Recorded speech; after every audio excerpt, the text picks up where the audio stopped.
ಕರಾವಳಿಯಲ್ಲಿ killer corona virus ಬಗೆಗಿನ ಆತಂಕ ಹೆಚ್ಚಾಗಿದೆ. ಕೊರೋನಾ ವೈರಸ್ ಹರಡುವಿಕೆಯನ್ನ ತಡೆಗಟ್ಟುವ ಹಿನ್ನೆಲೆಯಲ್ಲಿ ಬಗೆಬಗೆಯಲ್ಲಿ ಮುಂಜಾಗ್ರತಾ ಕ್ರಮಗಳನ್ನು ಕೂಡ ತೆಗೆದುಕೊಳ್ಳಲಾಗಿದೆ. ಈ ನಡುವೆ ಮಂಗಳೂರು ನಗರ ವ್ಯಾಪ್ತಿಯಲ್ಲಿ ಪಿಜಿ ಮತ್ತು ಹಾಸ್ಟೆಲ್ಗಳಲ್ಲಿರೋ ವಿದ್ಯಾರ್ಥಿಗಳು ಕೂಡಲೇ ತಮ್ಮ ಮನೆಗೆ ತೆರಳುವಂತೆ ಮಂಗಳೂರು ಪಾಲಿಕೆ ಕಮಿಷನರ್ ಆದೇಶ ನೀಡಿದ್ದಾರೆ. ಕರಾವಳಿಯಲ್ಲಿ ಮುಂದುವರೆದಿದೆ ಕೊರೋನಾ ವೈರಸ್ ಭೀತಿ. ಸಾಕಷ್ಟು ಮುಂಜಾಗ್ರತಾ ಕ್ರಮಗಳನ್ನು ತೆಗೆದುಕೊಂಡಿದೆ ಜಿಲ್ಲಾಡಳಿತ. ಪಿಜಿ ಹಾಸ್ಟೆಲ್ಗಳಲ್ಲಿರೋ ವಿದ್ಯಾರ್ಥಿಗಳು ಮನೆಗೆ ತೆರಳಿ ಪಾಲಿಕೆ ಸೂಚನೆ. ರಾಜ್ಯದ ಕೊರೋನಾ ಭಯ ಆತಂಕ ದಿನದಿಂದ ದಿನಕ್ಕೆ ಹೆಚ್ಚಾಗ್ತಿದೆ. ಕೊರೋನಾಗೆ ಬ್ರೇಕ್ ಹಾಕುವ ನಿಟ್ಟಿನಲ್ಲಿ ರಾಜ್ಯ ಸರ್ಕಾರ ಕೊರೋನಾ ವಿರುದ್ಧ ಸಾರಿರುವ ಸಮರದಿಂದಾಗಿ ಎಲ್ಲೆಲ್ಲೂ ಬಂದ್ ವಾತಾವರಣ ಕಂಡುಬರುತ್ತಿದೆ.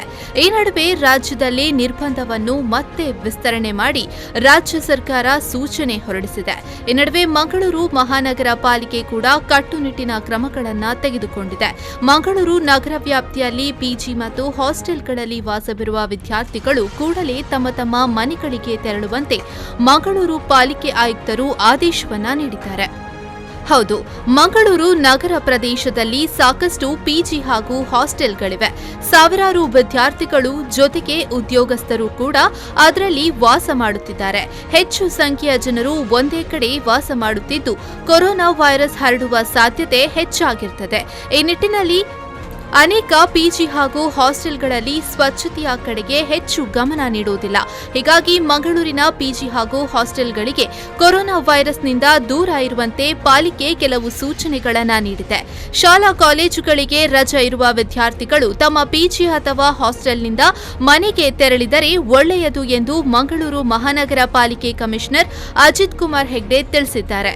ಮಂಗಳೂರಿನ ಬಹುತೇಕ ಎಲ್ಲ ಶಾಲಾ ಹಾಗೂ ಕಾಲೇಜುಗಳಿಗೆ ರಜೆ ಘೋಷಣೆಯಾಗಿದ್ದು ಅಂತಹ ವಿದ್ಯಾರ್ಥಿಗಳು ತಮ್ಮ ಊರಿಗೆ ತೆರಳುವುದು ಸುರಕ್ಷಿತ ಅಂತ ಹೇಳಿದ್ರು. ರಜೆ ಕೊಟ್ಟಿದ್ರೆ ಓನರ್ಸ್ ಮಕ್ಕಳಿಗೆ ರಜೆ ಕೊಟ್ಟಿದ್ರೆ ಅವನ್ನೆಲ್ಲ ಮನೆಗೆ ಕಳಿಸುವಂಥ ಒಂದು ವ್ಯವಸ್ಥೆಯನ್ನು ಮಾಡಬೇಕು. ಅದು it is not A compulsory act. ಒಂದು ವೇಳೆ ಅವರಿಗೆ ಮನೆಗೆ ಕಳಿಸಲಿಕ್ಕೆ ಅನಾನುಕೂಲತೆ ಇದ್ದರೆ ಅವರ ಆರೋಗ್ಯವನ್ನು ಕಾಪಾಡಿಕೊಳ್ಳಲಿಕ್ಕೆ ಸಹಕಾರಿಯಾಗುವಂಥ ಅಂಶಗಳನ್ನು ಅವರು ಮಾಡಬೇಕು. ಅಲ್ಲಿ ಸ್ವಚ್ಛತೆ ಮಾಡುವಂಥದ್ದು, ನಿಯಮಿತವಾಗಿ ಹೆಲ್ತ್ ಚೆಕಪ್ಪನ್ನು ಅವರಿಗೆ ಮಾಡುವಂಥದ್ದು, ಮತ್ತು ಟಾಯ್ಲೆಟ್ಗಳ ಸ್ವಚ್ಛತೆಯನ್ನು ಕಾಪಾಡಿಕೊಳ್ಳುವಂಥದ್ದು, ಈ ರೀತಿಯ ಒಂದು ಗೈಡ್ಲೈನ್ಸನ್ನು ನಾವು ಅವರಿಗೆ ಮಾಡಿದ್ದೇವೆ. ಪಾಲಿಕೆ ವ್ಯಾಪ್ತಿಯಲ್ಲಿ ಜನರಿಗೆ ದಿನನಿತ್ಯದ ವಸ್ತುಗಳ ಖರೀದಿಗೆ ಅವಕಾಶವಾಗುವಂತೆ ಸಮಯಾಧಾರದಲ್ಲಿ ಸ್ಪಾರ್ ಸೇರಿದಂತೆ ಸೂಪರ್ ಮಾರ್ಕೆಟ್ಗಳಲ್ಲಿ ಶಾಪಿಂಗ್ಗೆ ಪಾಲಿಕೆ ಕೆಲವೊಂದು ನಿರ್ದೇಶನ ನೀಡಿದೆ. ಹೈಪರ್ ಮಾರುಕಟ್ಟೆ ಹಾಗೂ ಸೂಪರ್ ಮಾರುಕಟ್ಟೆಗಳು ಬಂದ್ ಆಗಿರುವುದರಿಂದ ಜನಸಾಮಾನ್ಯರಿಗೆ ದಿನನಿತ್ಯ ಬಳಕೆಯ ಸಾಮಗ್ರಿಗಳಿಗೆ ತೊಂದರೆಯಾಗುತ್ತಿರುವುದು ಗಮನಕ್ಕೆ ಬಂದ ಹಿನ್ನೆಲೆಯಲ್ಲಿ ಈ ನಿರ್ಧಾರ ಕೈಗೊಳ್ಳಲಾಗಿದೆ ಎಂದು ಕಮಿಷನರ್ ಹೇಳಿದರು. ಇನ್ನು ಈಗಾಗಲೇ ಬೀದಿ ಬದಿಯ ಅಂಗಡಿಗಳನ್ನು ಬಂದ್ ಮಾಡಲಾಗಿದೆ ಎಂದು ಅವರು ಮಾಹಿತಿಯನ್ನ ನೀಡಿದರು. ನಿನ್ನೆ ದಿನ ನಾವು ಸ್ಪಾರ್ಗಳಿಗೆ ಇಲ್ಲಿ ಮಾಲ್ನಲ್ಲಿ, ಸಿಟಿ ಸೆಂಟರ್ ಮಾಲ್ನಲ್ಲಿ ಮತ್ತು ಪಿಜ್ಜಾ ಮಾಲ್ನಲ್ಲಿ ಸ್ಪಾರ್ಗಳಿಗೆ ಮಾತ್ರ, ಸ್ಪಾರ್ ಅಂದರೆ ಇದು ಸೂಪರ್ ಮಾರ್ಕೆಟ್ ಏನಿದೆ, ಗ್ರೋಸರಿ ಐಟಮ್ಸ್ ಏನಿ ಮಾರಾಟ ಮಾಡ್ತಾರೆ, ಆ ಸೆಕ್ಷನನ್ನು ಒಂದು ಟೈಮ್ ಲಿಮಿಟ್ ಹಾಕಿ ಕೆಲವು ಮುಂಜಾಗ್ರತಾ ಕ್ರಮಗಳನ್ನು ಅಳವಡಿಸಿಕೊಂಡು ಓಪನ್ ಮಾಡಲಿಕ್ಕೆ ನಾವು ಪರ್ಮಿಷನ್ ಕೊಟ್ಟಿದ್ದೇವೆ. ಇನ್ನೂ ಸರ್ಕಾರದ ಗೈಡ್ಲೈನ್ಸ್ ಅದನ್ನು ಕ್ಲೋಸ್ ಮಾಡಬೇಕಂತ ಕಂಪಲ್ಸರಿ ಬಂದರೆ ನಾವು ಅದನ್ನು ಕ್ಲೋಸ್ ಮಾಡ್ತೇವೆ. ಆ ಕಂಡೀಷನ್ನ ಇಟ್ಟು ಅವರಿಗೆ ನಾವು ಓಪನ್ ಮಾಡಲಿಕ್ಕೆ ಈಗ ಪರ್ಮಿಷನ್ ಕೊಟ್ಟಿದ್ದೇವೆ. ಅವರಿಗೆ ಕೆಲವು ಸಲಹೆ ಸೂಚನೆಯನ್ನು ಕೂಡ ಕೊಟ್ಟಿದ್ದೇವೆ. ಯಾರು ಒಳಗೆ ಬರ್ತಾರೆ ಅವರ ಒಂದು ಟೆಂಪರೇಚರ್ನ ಚೆಕ್ ಮಾಡುವಂಥ ವ್ಯವಸ್ಥೆ ಆಗಬೇಕು. ಸ್ಯಾನಿಟೈಸೇಷನ್ ಮಾಡಲಿಕ್ಕೆ ಅವರು ಸ್ಯಾನಿಟೈಸರ್ ಕೊಡಬೇಕು. ಕೊರೋನಾಗೆ ಬ್ರೇಕ್ ಹಾಕುವ ನಿಟ್ಟಿನಲ್ಲಿ ಮಂಗಳೂರು ಮಹಾನಗರ ಪಾಲಿಕೆ ಸಾಕಷ್ಟು ಕ್ರಮಗಳನ್ನು ತೆಗೆದುಕೊಂಡಿದೆ.